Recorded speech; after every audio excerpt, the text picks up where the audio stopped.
Anantapuram urban TDP కార్యాలయం వద్ద భోగి పండుగ ఘనంగా జరిగింది. ఎమ్మెల్యే దగ్గుపాటి ప్రసాద్ సూచనల మేరకు పార్టీ నాయకులు పెద్ద ఎత్తున ఈ పండుగలు నిర్వహించారు. పార్టీ కార్యాలయం వద్ద అందమైన ముగ్గులు వేసి సందడి చేశారు. పార్టీ నాయకులు సాంప్రదాయ దుస్తుల్లో తెల్లవారుజామున భోగిమంటలు వేశారు. ఈ సందర్భంగా వారు మాట్లాడుతూ ఎమ్మెల్యే దగ్గుపాటి ఆదేశాల మేరకు ఈ కార్యక్రమాన్ని నిర్వహించినట్లు చెప్పారు. ఈ పండుగ అనంతరం అర్బన్ నియోజకవర్గ ప్రజలకు భోగభాగ్యాలు తీసుకురావాలని ఆకాంక్షించారు. ముఖ్యమంత్రి చంద్రబాబు, ఎమ్మెల్యే దగ్గుపాటి ఆధ్వర్యంలో అనంతపురం అర్బన్ నియోజకవర్గ అభివృద్ధి మరింత ముందుకు సాగాలని ఆకాంక్షించారు.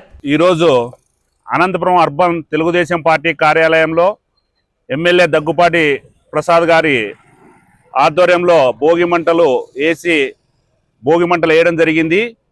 అంతేకాకుండా ఈరోజు భోగి సంక్రాంతి పండగ సందర్భంగా అందరికీ శుభాకాంక్షలు తెలియజేస్తారు. సంక్రాంతి, భోగి, కనుమ పండుగ శుభాకాంక్షలు. ఈ భోగి సందర్భంగా మా అర్బన్ ఎమ్మెల్యే అయినటువంటి దగ్గుపాటి ప్రసాద్ గారి ఆదేశాల మేరకు అర్బన్ ఆఫీస్ దగ్గర భోగి మంటలు వేసి ఇక్కడ సంబరాలు జరగడం జరిగింది. అదేవిధంగా ప్రజలందరూ కూడా ఈ భోగి సందర్భంగా భోగభాగ్యాలతో అందరూ సుఖ సంతోషాలతో మంచి పొజిషన్లో ఉండాలని కోరుకుంటూ సెలవు తీసుకుంటాం. అందరికీ నమస్కారం. ఈనాడు అర్బన్ కార్యాలయంలో దగ్గుపాటి ప్రసాద్ గారి ఆధ్వర్యంలో భోగి మంటలు వేయడం జరిగింది. గత సంవత్సరం కంటే భిన్నంగా ఈ సంవత్సరం తెలుగుదేశం పార్టీ కార్యకర్తలు, నాయకులు, ఆంధ్ర రాష్ట్ర ప్రజలందరూ కూడా భిన్నంగా గత సంవత్సరం కంటే ఆరోగ్యాలు, ఆయుష్తో ఉండాలని అందరికీ సంక్రాంతి పండుగ సందర్భంగా శుభాకాంక్షలు తెలియజేస్తున్నాం.